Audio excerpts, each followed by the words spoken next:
My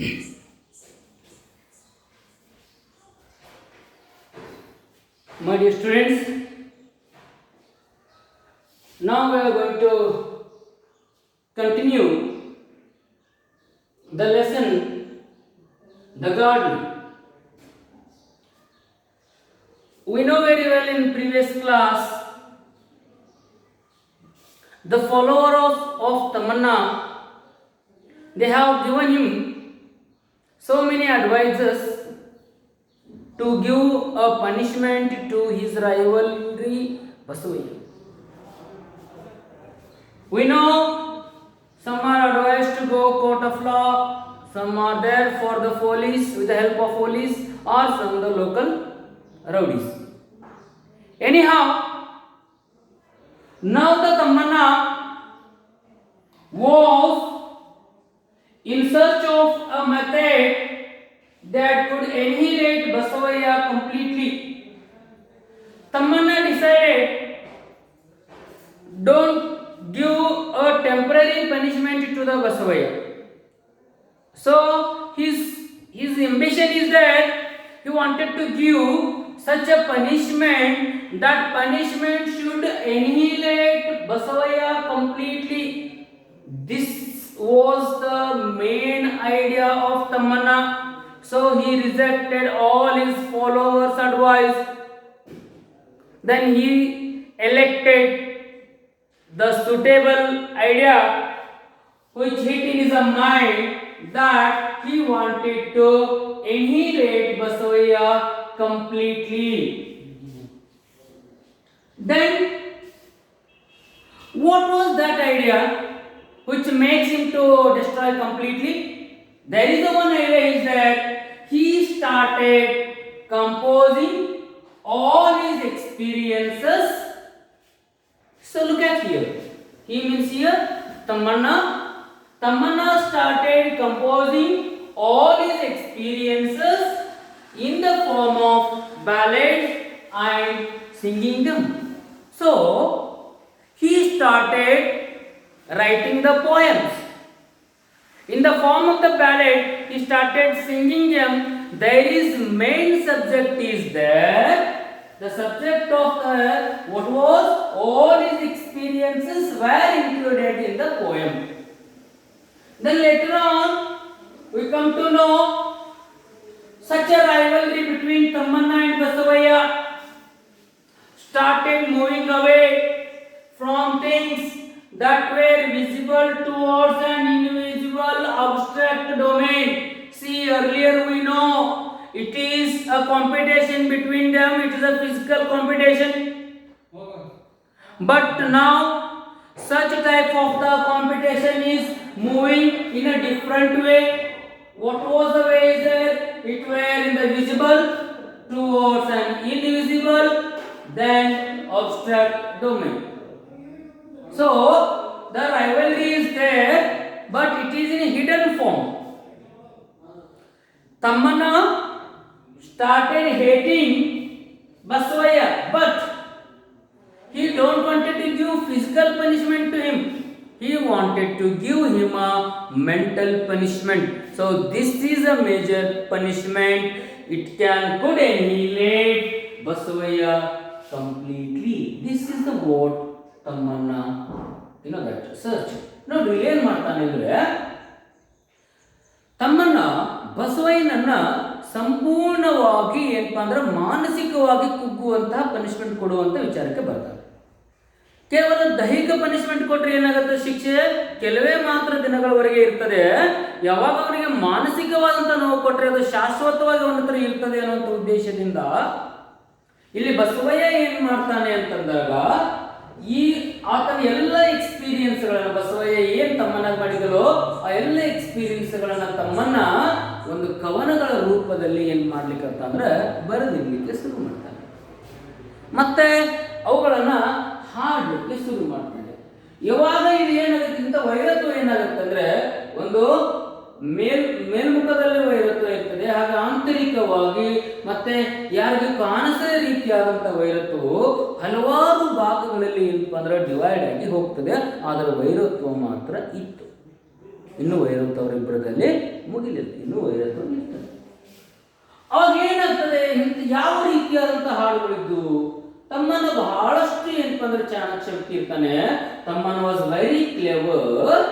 His songs started making a mention of Basavayya's cruelty and his meanness.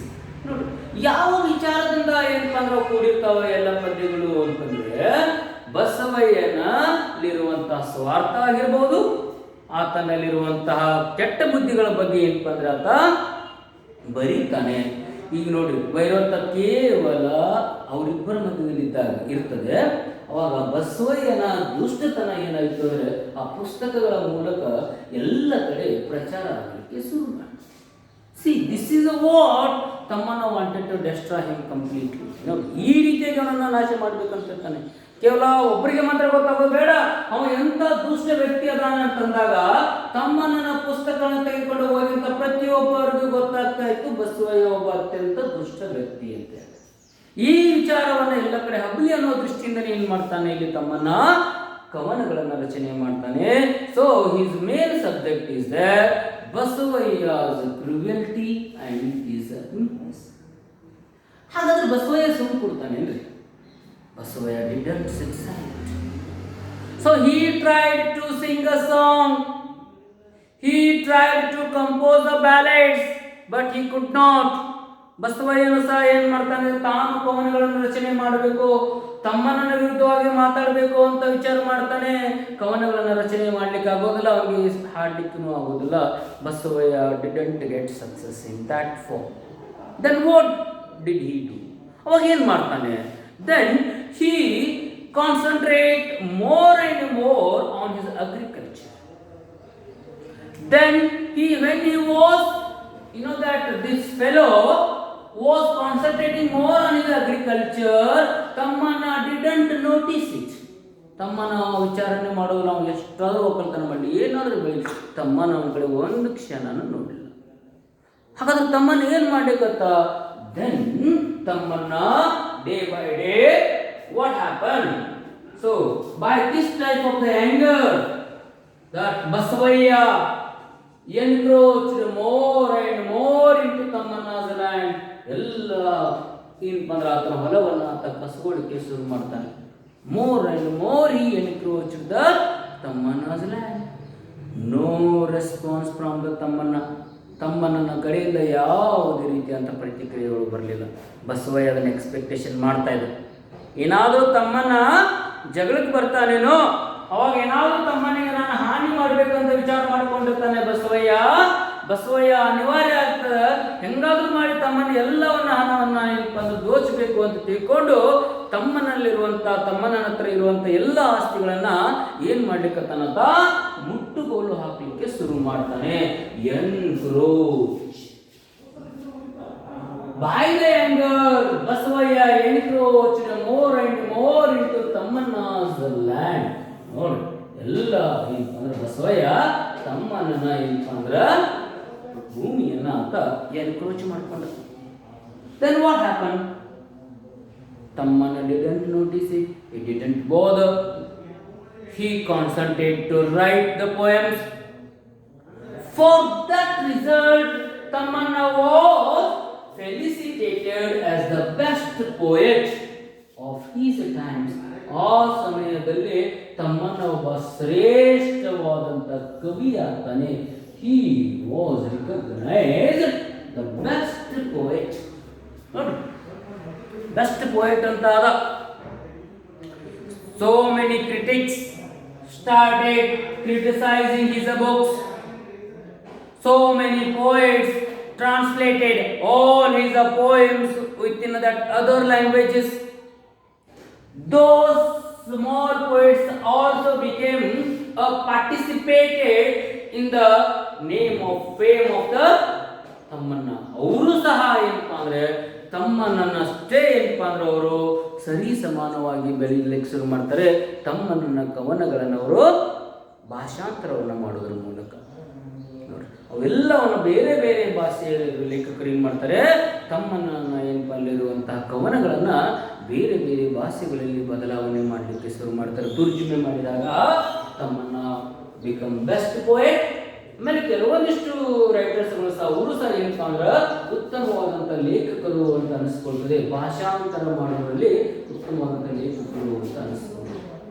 ನೋಡಿ, ಕೇವಲ ಒಂದು ಪ್ರದೇಶಕ್ಕೆ ಸೀಮಿತವಾದಂಥ ವೈರತ್ವ ಯಾವಾಗ ಭಾಷಾಂತರ ಕೃತಿಗಳು ಭಾಷಾಂತರವಾಗಲಿಕ್ಕೆ ಶುರು ಮಾಡ್ತವೆ, ಅವಾಗ ಬಸವಯ್ಯನ ದುಷ್ಟತನ ಎಲ್ಲೆಲ್ಲಿ ಬುಕ್ಗಳು ಯಾವ ಭಾಷೆಗಳಲ್ಲಿ ಬದಲಾವಣೆ ಆಗಿತ್ತಲೋ ಆ ಎಲ್ಲ ಪ್ರಾಂತಗಳಲ್ಲೂ ಸಹ ಯಾರ ಬಗ್ಗೆ ಕೆಟ್ಟ ಅಭಿಪ್ರಾಯ ಗೊತ್ತು? ಬಸವಯ್ಯನ ಬಗ್ಗೆ ಕೆಟ್ಟ ಅಭಿಪ್ರಾಯ. ನೋಡಿ ಎಂತ ಮೆಥಡ್ ವಿಚಾರ ಮಾಡಿದವನು. ಯಾರೋ ತಮ್ಮ ಸಣ್ಣ ವಿಚಾರ ಅಲ್ಲ ಇದು ಅವನಿಗೆ ಬಹಳ ಅಂದ್ರೆ ಬಹಳ ತಡಿಲಿಕ್ಕೆ ಆಗಲಿಲ್ಲ. ಯಾರಿಗೆ? ಬಸವಯ್ಯನಿಗೆ. ಈ didn't tolerate such type of the humiliation. Then what this fellow has to done? ಹಾಗಾದ್ರೆ ಏನ್ ಮಾಡ್ಲಿಕ್ಕೆ ಸಾಧ್ಯ ಆಯ್ತು ಅವನು? So he got an idea. Basavaya started filling his life with all kinds of material wealth. ಅವ ವಿಚಾರ ಮಾಡ್ಕೊಂತಾನ, ನನಗಂತೂ ಕವನಗಳನ್ನ ರಚನೆ ಮಾಡ್ಲಿಕ್ಕೆ ಆಗೋದಿಲ್ಲ, ಏನ್ ಮಾಡೋಣ ಅಂತಂದ್ರೆ I have to fill up with my happiness by the help of the material wealth. Material ವಸ್ತುಗಳನ್ನ ಖರೀದಿ ಮಾಡ್ಲಿಕ್ಕೆ ಶುರು ಮಾಡ್ತಾನೆ. ಅವಾಗ ಏನ್ ಮಾಡ್ತಾನೆ? This fellow built, he got a big mansion for him, a palatal mansion. He appointed so many persons to just praise him. ದೊಡ್ಡದಂತ ಅರಮನೆ ಅಂತ ಮನೆ ಕಟ್ಟದ, ಖುಷಿ ಇರ್ಲಿ ಅಂತ ತಿಳ್ಕೊಂಡು ಮಾನಸಿಕ ನೆಮ್ಮದಿಯನ್ನು ಕಂಡ್ಕೊಳ್ಳಿಕ್ಕೆ ಬಸವಯ್ಯ ಏನ್ ಮಾಡ್ತಾನೆ? ಇಲ್ಲಿ ಅರಮನೆಯನ್ನ ಕಟ್ಕೊತಾನೆ. ಮತ್ತಷ್ಟೇ ಅಲ್ಲ ಸ್ನೇಹಿತರೆ, ಆತ ಏನ್ ಮಾಡ್ಲಿಕ್ಕೆ ಶುರು ಮಾಡ್ತಾನಂದ್ರೆ this fellow started appointing so many scholars. ಕೆಲವೊಂದಿಷ್ಟು ವ್ಯಕ್ತಿಗಳನ್ನ ಅಪಾಯಿಂಟ್ ಮಾಡ್ಕೊಂಡ್ರು. ಅವ್ರು ಏನ್ ಮಾಡೋದು? ಅವ್ರ ಕೆಲಸ ಏನು? ಬಸವಯ್ಯನನ್ನ ಹೊಗಳೋದು. ಯಾರನ್ನ ತೆಗಳೋದು? ತಮ್ಮನನ್ನ ತೆಗಳೋದು, ಬಸವಯ್ಯನ ಹೊಗಳೋದು. ಅವರು ಹೊಗಳಲಿಕ್ಕೆ ಅಂತ ಕೂಡ ಪೇಮೆಂಟ್ ಕಟ್ಕೊಂಡು ಏನ್ ಮಾಡ್ತಾ ಇದ್ದಾನೆ ಅಂದ್ರೆ ಅವರಿಗೆ ಇಟ್ಟುಕೊಂಡಿರ್ತಾನೆ. ಮುಂದೆ ಏನ್ ಮಾಡ್ದ?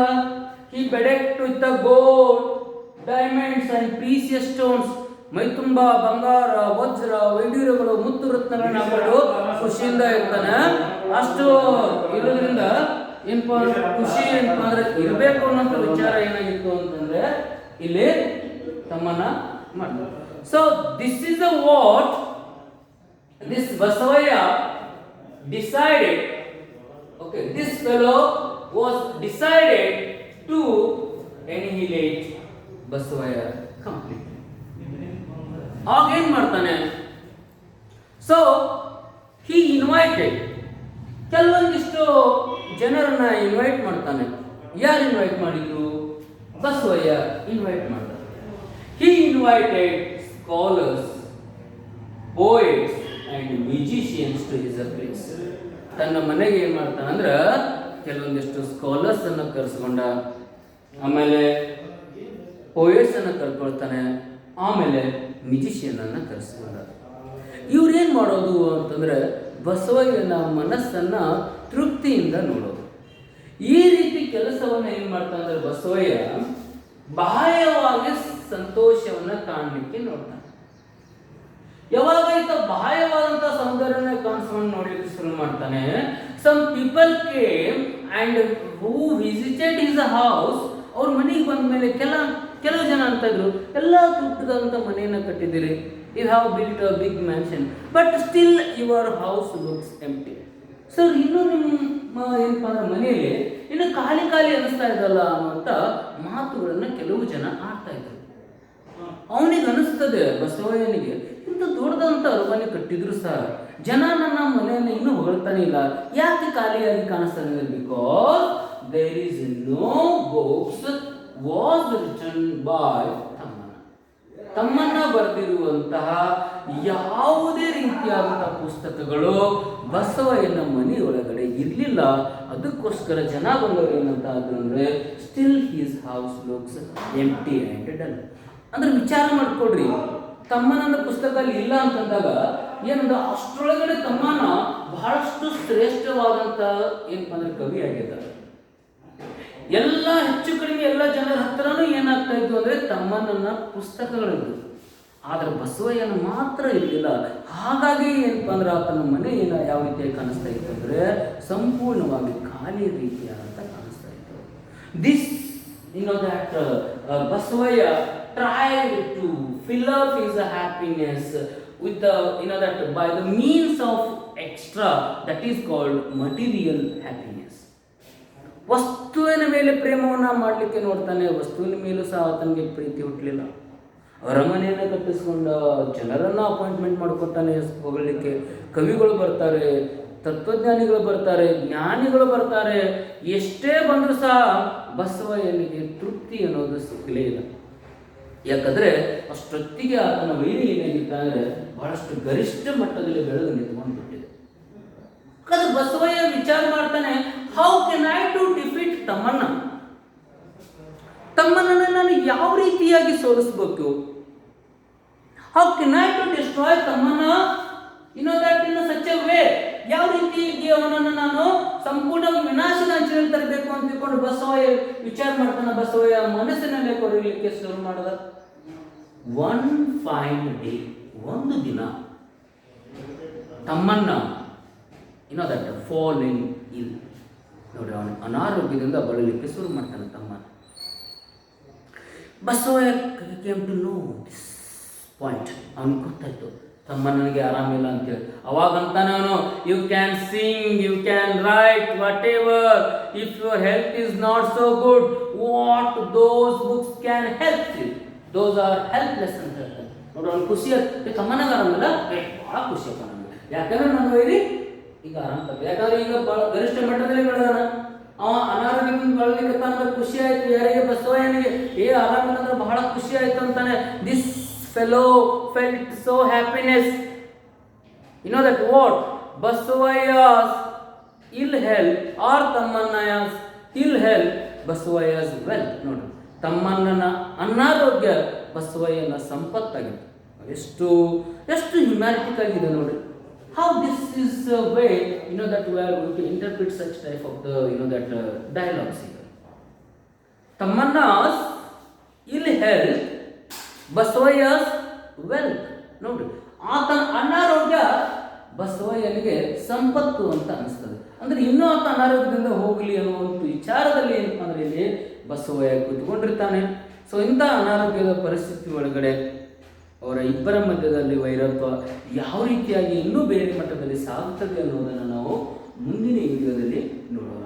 ವಿದ್ಯಾರ್ಥಿಗಳೇ, ನಾವು ಗಮನವಿಟ್ಟು ಕೇಳೋದಾದ್ರೆ ಏನಪ್ಪ ಅಂದರೆ ಎಲ್ಲ ಪಾಯಿಂಟ್ಸ್ಗಳನ್ನು ಚೆನ್ನಾಗಿ ಹ್ಯಾಟ್ ಮಾಡಿಕೊಡ್ರಿ.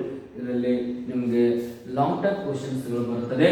ಯಾವ ರೀತಿಯಾಗಿ ಬಸವಯ್ಯ ಏನಪ್ಪ ಅಂದ್ರೆ ಬಾಹ್ಯ ಸಂಪತ್ತಿನಿಂದ ಖುಷಿ ಪಡಲಿಕ್ಕೆ ನೋಡ್ತಾನೆ ಅನ್ನೋದು.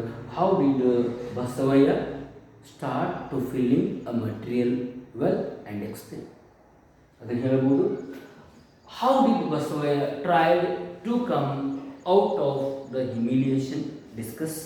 ಯಾವ ರೀತಿಯಾಗಿ ತನ್ನ ಏನಪ್ಪ ಮಾನಸಿಕ ವೇದನೆಯಿಂದ ಬರಲಿಕ್ಕೆ ಬಸವಯ್ಯ ಯಾವ ಮಾರ್ಗಗಳು ಹಿಡಿತಾನೆ ಅದರ ಬಗ್ಗೆ ವಿವರಣೆ ಮಾಡುವಂತ ಹೇಳ್ತಾರೆ. ಅವೆಲ್ಲ ಬರೀಬೇಕು. ಮಟೀರಿಯಲ್ ವೆಲ್ತು, ಮೆನ್ಷನ್ನು, ಅಪಾಯಿಂಟೆಡ್ ಯಾರನ್ನು ಮಾಡ್ಕೊಂಡ, ಎದಕ್ಕೆ, ಹೌದಾ, ಹೆಂಗೆ ತಮ್ಮನ ಕೀರ್ತಿ ಹೆಚ್ಚಾದ ಮೇಲೆ ಬಸವಯ್ಯನ ರಿಯಾಕ್ಷನ್ ಯಾವ ರೀತಿಯಾಗಿರ್ತದೆ, ಈ ವಿಚಾರವನ್ನು ನೀವು ಪ್ರತಿಯೊಂದು ಎಳೆಯಾಗಿ ಬರೆದಿದ್ದೇ ಆಯಿತು ಅಂದರೆ ನಿಮಗೆ ಸಂಪೂರ್ಣವಾಗಿ 4 ಅಂಕಗಳು ಸಿಗಲಿಕ್ಕೆ ಸಾಧ್ಯ. Okay, thank you.